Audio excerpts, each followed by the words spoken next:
우리나라를 상징하는 것들이 참 많습니다. 대표적인 것이 국기죠. 국기는 태극기입니다. 우리가 늘 부르는 애국가는 동해물과 백두산이 여러분 잘 아시는 애국가도 하나의 상징이고요. 또 우리나라 국화, 나라 꽃은 무궁화, 여러분 잘 알고 계십니다. 우리나라를 상징하는 국목, 나라를 대표하는 나무가 있느냐? 아직은 법적으로 없어요. 몇 년 전에 국회에서 국목을 만들자 그런 발의를 했는데 아직 확정되지는 않은 것 같습니다. 그때 그 즈음에 이제 여러 언론기관에서 만약 우리나라의 국목을 정한다면 무슨 나무가 좋을까? 그런 여론조사를 한 적이 있습니다. 만약 여러분에게 묻는다면 우리나라를 상징하는 국목을 정한다면 여러분 어떤 나무가 좋을까요? 무슨 나무가 좋을까요? 소나무죠. 딱 반응이 옵니다. 맞습니다. 약 45% 정도가 소나무를 1순위로 꼽았어요. 두 번째 나온 것이 은행나무 8% 정도입니다. 그리고 이런저런 나무들이 나왔습니다. 소나무가 우리 대한민국을 상징한다 해도 과언은 아닌 것 같습니다. 그런 일이 있어서 좋을 것 같습니다. 세계 여러 나라를 보면은 국가가 있고 또 국화가 있고 국목이 있고 이런 여러 일들이 나라마다 있죠. 오늘 좀 소개할 나라는 중동의 화약고라고 알려진 레바논입니다. 시편에도 레바논이 많이 나오죠. 저게 레바논이라는 나라의 국기입니다. 아주 심플하죠. 빨간색, 하얀색, 빨간색, 그리고 그 가운데 나무 한 그루가 있습니다. 저 나무가 성경에 나오는 백향목이라는 나무입니다. 백향목은 성경에도 늘 나오는 것처럼 레바논의 백향목이라고 말하죠. 오늘 성경 우리가 읽었던 이 말씀에도 레바논의 백향목 같다라고 오늘 시편에서도 말씀하잖아요. 백향목이라는 나무 아주 고귀한 나무인데 이것이 가장 많이 잘 자라는 나라가 레바논이기 때문에 구약 시대부터 백향목 하면 이게 레바논에 딱 연결이 돼서 자동적으로 레바논의 백향목, 헐몬산에 있는 백향목 이렇게 연결이 되는 일이 있어서 지금도 레바논의 국기가 여러분 보시는 것처럼 저런 나무 한 그루 서 있는 것이 국기입니다. 여러분 가끔 보도를 보시면은 레바논이 중동의 화약고라고 할 정도로 문제가 많아요. 작년에도 어디 부두에서 큰 폭발 사고 나서 또 혼란이 있었죠. 이렇게 요즘은 상당히 좀 어려움이 많은, 내전이 많은 나라로 알려져 있어서 흔히 중동의 화약고다라고 말을 합니다. 그러나 아주 오래전에 고대에는 이 레바논이 지중해를 장악했던 대단한 나라입니다.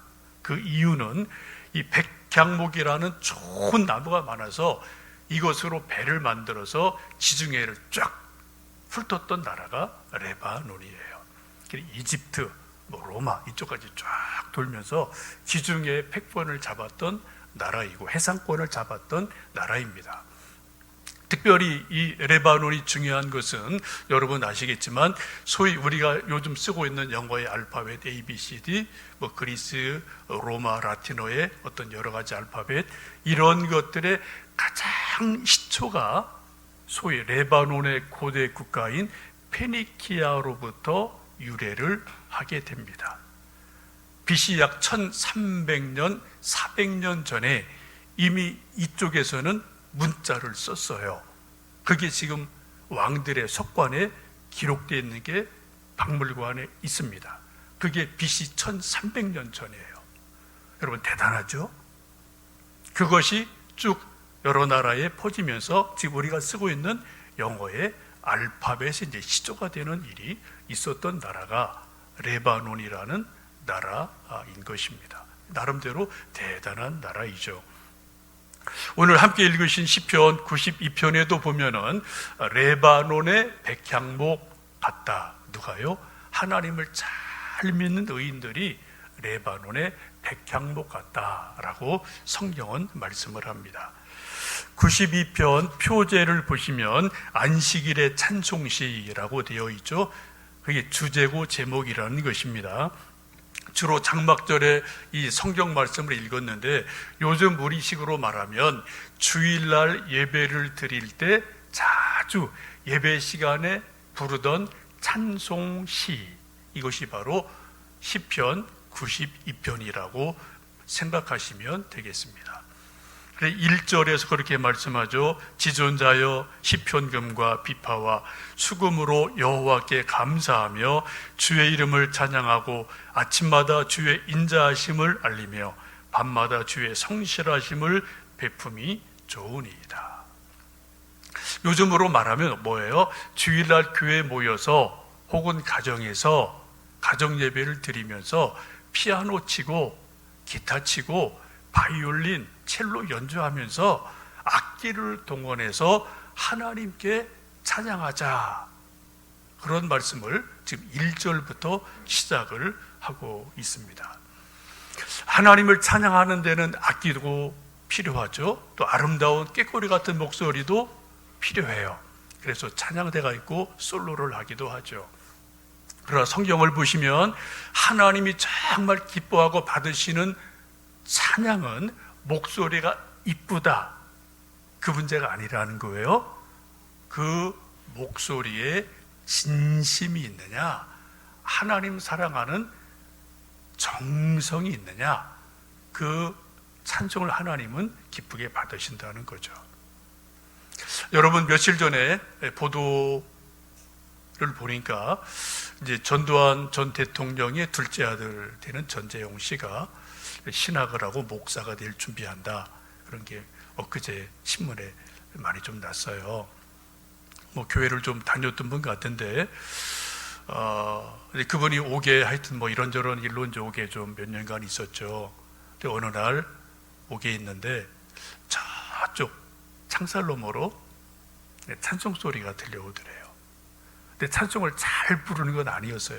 꾀꼬리 같은 찬송은 아니었어요. 정말 찬송을 정말 못 부르는 투박한 찬송인데, 그날 이상하게도 그 찬송 소리가 이 사람의 마음을 딱 친 거예요.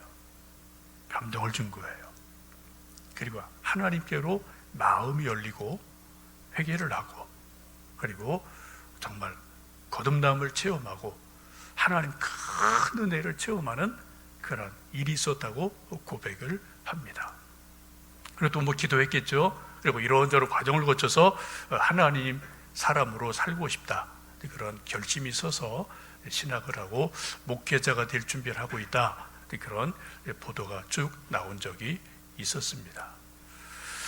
아마 좀 우리나라 수많은 가수들이 있는데 목소리 뭐 다 특징이 있고 뭐 좀 굵고 높고 특징이 있습니다만, 70, 80 가수들 중에 천부적으로 목소리 좋은 가수, 그러면 저는 두 사람이 생각이 나요. 조영남 씨, 양희은 씨. 정말 이분들 노래 들으면 천부적으로 이분들은 참 목소리가 타고난 것 같아요. 정말 대단하죠. 여러분, 조영남 씨 뭐 스토리에 또 인생 이런저런 이야기 아실 겁니다. 그분도 참 대단한 믿음의 사람이고, 뭐 모태신앙인인데 하여튼 그분도 자유분방한 분이어서 뭐 이런저런 일들이 참 많았고요. 또 재판도 왔다 갔다 했고 뭐 이런저런 참 인생의 곡절이 참 많은 분이죠. 근데 그분이 작년에 C채널 에서 힐링 토크 회복이라는 그 채널에서 자기 인생을 간증한 것이 있습니다. 여러분의 꼭 보시라고 권하고 싶어요. 재미있고 또 의미도 있습니다.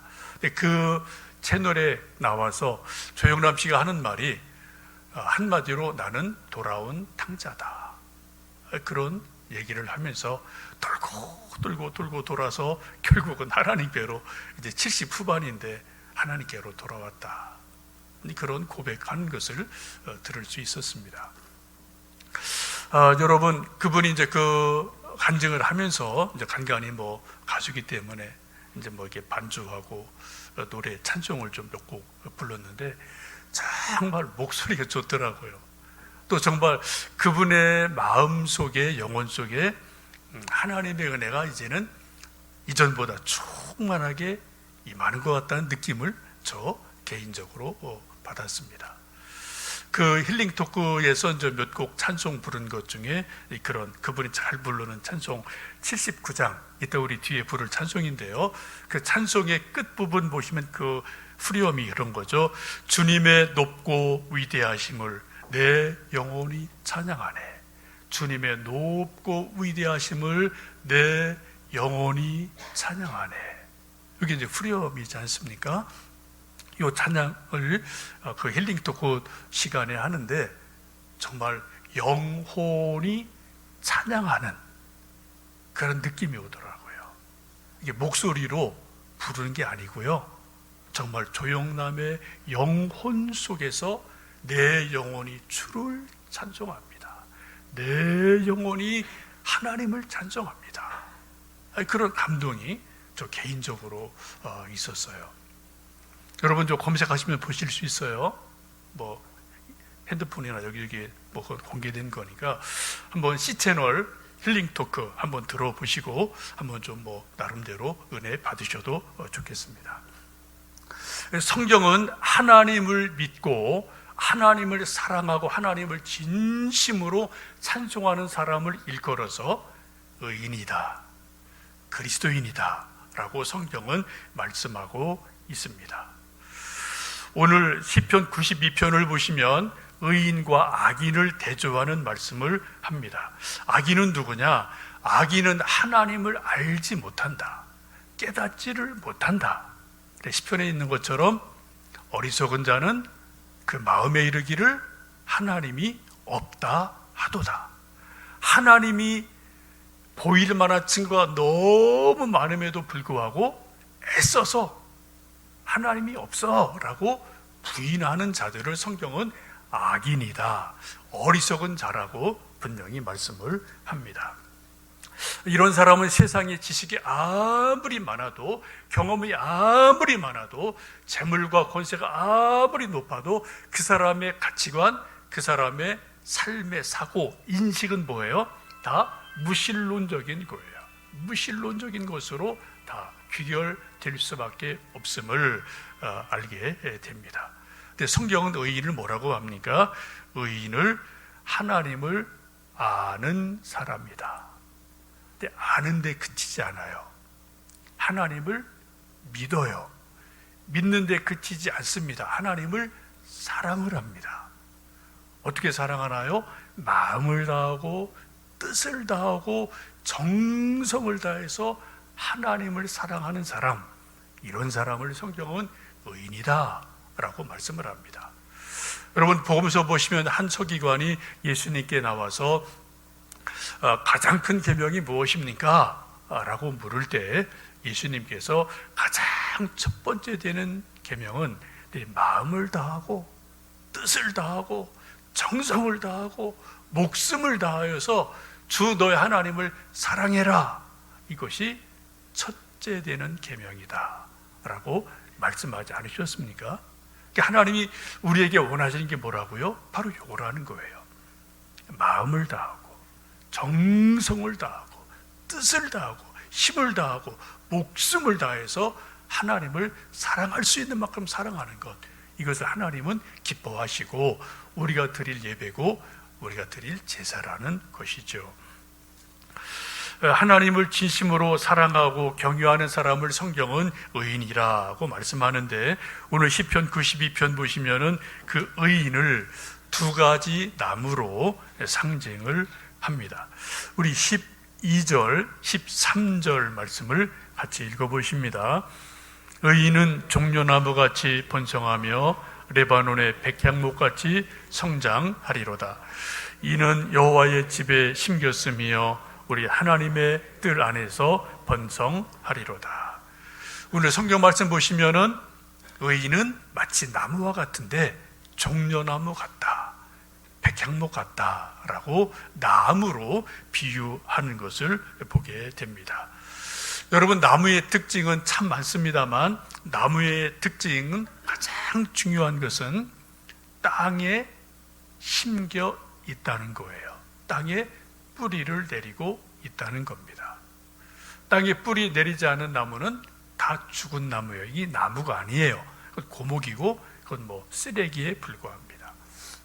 모든 나무는 그것이 사막이든 옥토든 산이든 논두렁이든 화분이든 어디든 간에 흙에 뿌리를 내려야만 나무가 됩니다. 그리고 살 수가 있게 됩니다. 그런데 이 나무도 뭐 하여튼 심겨 있는 곳곳이 뭐 아주 다양하죠.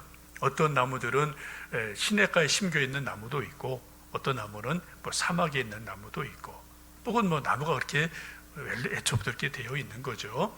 근데 성경은 이 나무를 우리 사람들에게 비유하면서 의인은 마치 시냇가에 심은 나무와 같다. 복 있는 사람은 시냇가에 심은 나무와 같다. 그런데 악인은 건조한 땅, 사막, 건건한 땅에 뿌리 내린 나무와 같이 자라지 못한다라고 말씀하는 것을 보실 수 있습니다. 또 나무의 특징 중에 하나는, 나무는 한번 딱 어느 곳에 심어지면은 특별한 일이 없는 한 거기서 뿌리 내리고 자라서 거기서 쭉 몇십 년 자라다 몇백 년 자라다가 이제 나이가 되면은 거기서 그냥 썩어서 죽는 게 나무의 일생이에요. 나무는 움직일 수가 없죠, 그죠? 식물이기 때문에. 나무가 움직일 수 있는 유일한 방법은 사람이 가서 삽을 가지고 포크레인으로 나무 뿌리를 캐서 여기에서 여기로 옮겨줄 때만 이식이 가능합니다. 나무는 절대로 자기 스스로 뿌리를 옮길 수가 없어요. 딱 고정되어 있습니다. 오늘 성경 말씀 보시면 그렇게 말씀합니다. 13절 보시면, 이는 여호와의 집에 심겼으며 우리 하나님의 뜰 안에서 번성하리로다. 하나님의 정원, 하나님의 집의 뜰이라고 성경은 말씀을 해요. 특정한 장소를 말씀하죠. 우리 인생을 나무로 비유하시는데, 그 이전에는 그냥 저쪽 산에, 사막에, 저쪽 들판에 그냥 외롭게 서 있던 인생 같은 우리들을 하나님이 어느 날 우리를 딱 뿌리채 뽑아서 어디로 옮겨 심으셨다고요? 하나님의 정원으로 옮겨 심으셨다. 하나님의 집들로 옮겨 심으셨다. 그게 뭡니까? 우리를 예수님 믿는 사람으로 만드셔서 교회에 뿌리를 내리게 하셨다는 거예요. 이 땅에 수만 수천의 교회들이 있습니다. 모두 다 뭐라고 그래요? 이 말씀을 보면은 교회는 하나님의 정원이에요. 하나님의 집의 뜰이에요. 그리고 우리 모든 사람들을 세상에서 뽑아서 예수님 믿는 사람 만들어서 하나님의 정원에 다 뿌리 내리게 하셨다라고 성경은 말씀합니다. 이제 우리가 인생을 살며 믿음 생활하며 계속 애를 쓰고 수고할 것이 무엇입니까? 하나님의 집에 뿌리를 내리는 것을 계속해야 되죠. 그 가장 중요한 게 예배라는 겁니다. 예배를 드리면 드릴수록, 예배를 진심으로 영으로 드리면 드릴수록 우리 인생의 나무는 하나님께 계속 뿌리가 깊어지고 깊어져요. 여러분 경험하십니다. 뭐 저도 경험하고요. 코로나 때문에 또 우리 모두 경험하는 것들이에요. 예배를 안 드리면 안 드릴수록 나무 뿌리가 이렇게 뽑히는 거예요. 자기도 모르게 조금 뽑혀요. 그리고 어느 순간 이게 뿌리가 다 뽑혀갖고 그냥 공중에 붕 떠 있어서 이게 좀 고사하고 말죠. 말라 죽고 만답니다. 여러분, 우리가 꼭 이 교회 저교회 특정한 교회는 아닐지라도, 형태는 또 어떤 형태일지라도, 집에서라도 우리가 주일만은 하나님 앞에 영과 진리로 예배를 드릴 때 우리 믿음의 뿌리가 하나님께 계속해서 뿌리를 내리게 될 줄로 믿습니다. 나무의 수종은 뭐 수천 수만 종류가 있죠. 그 수종에 따라 용도가 다릅니다. 어떤 나무는 꽃을 보려고, 어떤 나무는 또 열매를 따려고, 어떤 나무는 제목으로 쓰려고, 다 용도가 달라요. 근데 오늘 말씀 보시면은 의인을 두 가지로 말합니다. 종려나무 같다, 백향목 같다라고 말씀합니다. 이 종려나무는 제가 종려주일 때 조금 자세하게 좀 말씀을 드리겠습니다. 오늘은 좀 레바논의 백향목에 대해서 말씀을 드립니다. 레바논에 있는 그 산맥이 이제 헐몬 산맥이라는 거죠. 헐몬이라는 것은 이제 거기 만년설이 있기 때문에 희다, 하얗다 그런 뜻이에요. 백두산도 그런 뜻이죠. 백두산이 머리가 늘 만년설이 하여튼 비슷하게 있어서 머리가 좀 하얗다. 그래서 백두산이지 않습니까? 그 비슷한 의미로 보시면 돼요. 이게 헐몬산에 있는 백향목입니다. 저것도 이제 백향목이고 뭐 아름답게 우람하게 자라고 있죠. 솔방울이 또 아름답게 좀 있는데요. 저렇게 솔방울이 되게 좀 커요.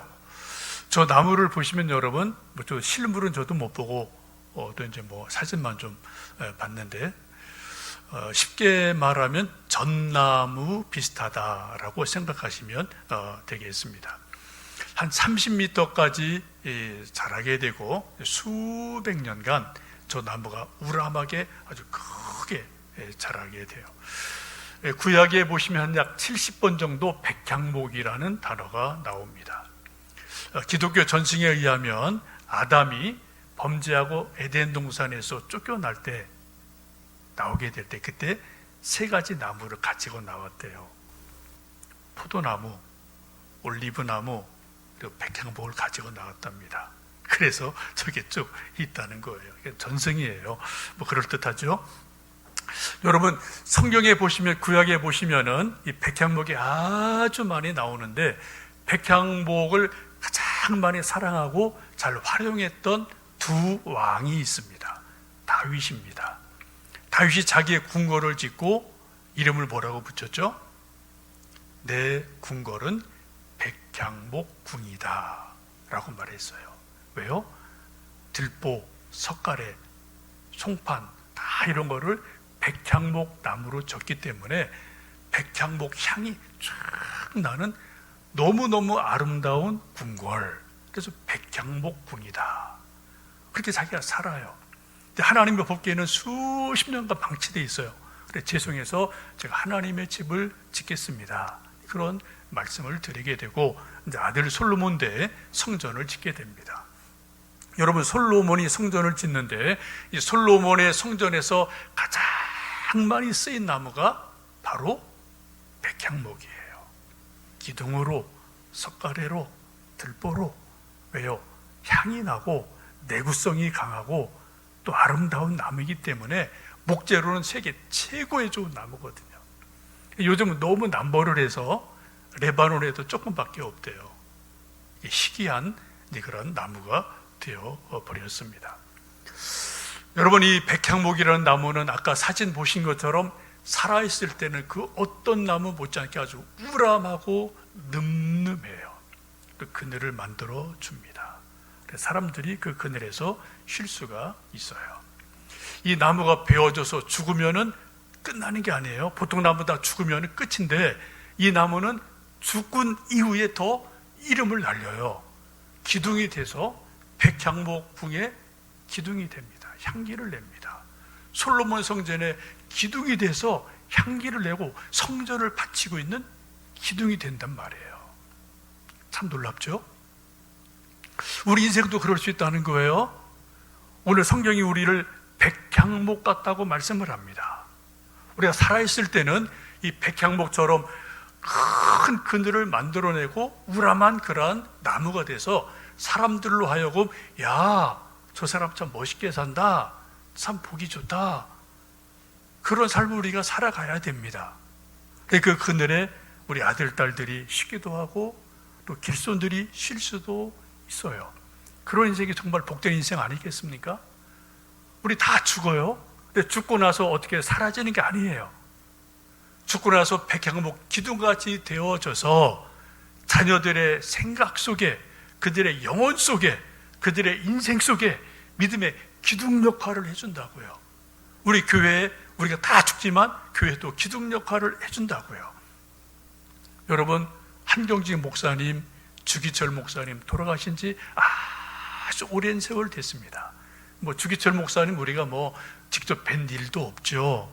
그런데 한국 교회가 그래도 이만큼 지탱하고 있는 게 뭡니까? 그런 분들이 돌아가셨지만 그분들이 백향목 기둥이 되어서 한국 교회 기둥이 돼서 지탱하고 있다는 거예요. 그러니까 교회가 이만큼 나름대로 있지 않겠습니까? 바로 이것이 우리들을 부르신 하나님의 부름이고 뜻인 줄 압니다.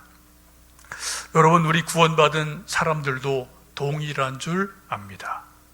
우리도 백향목 나무처럼 우람하게 계속 커가서 우리 자녀들에게, 후대에게, 아니 우리가 죽은 이후라도 우리 자손들의 영혼 속에, 생각 속에, 또 역사 속에, 교회 속에 기둥이 될 줄로 믿습니다. 아직 우리나라에는 이 백향목 나무가 없어요. 이스라엘의 선교사로 가 있는 이 강근 목사님이 실제로 우리 땅에도 백향목을 심어보려고 시도를 참 많이 했더라고요. 묘목을 특별히 좀 구해서 직접 심었는데 풍토가 안 맞게 다 고사해버렸고, 또 이제 솔방울 특별히 어떻게 좀 얻어서 솔방울 가지고 와서 이제 그거로 좀 발화를 시켜서 했는데도 역시 안 됐어요. 아직은 없습니다. 또 언젠가는 또 이제 농업 기술이 좋으니까 또 나올 수도 있겠습니다만 아직까지는 이 땅에 백향목은 없습니다. 그러나 성경은 우리 하나님을 경외하는 사람, 하나님을 정말 사랑하고 믿는 사람, 그 사람 일컬어서 뭐라고요? 너희는 레바논의 백향목 같다라고 말씀을 하고 있습니다.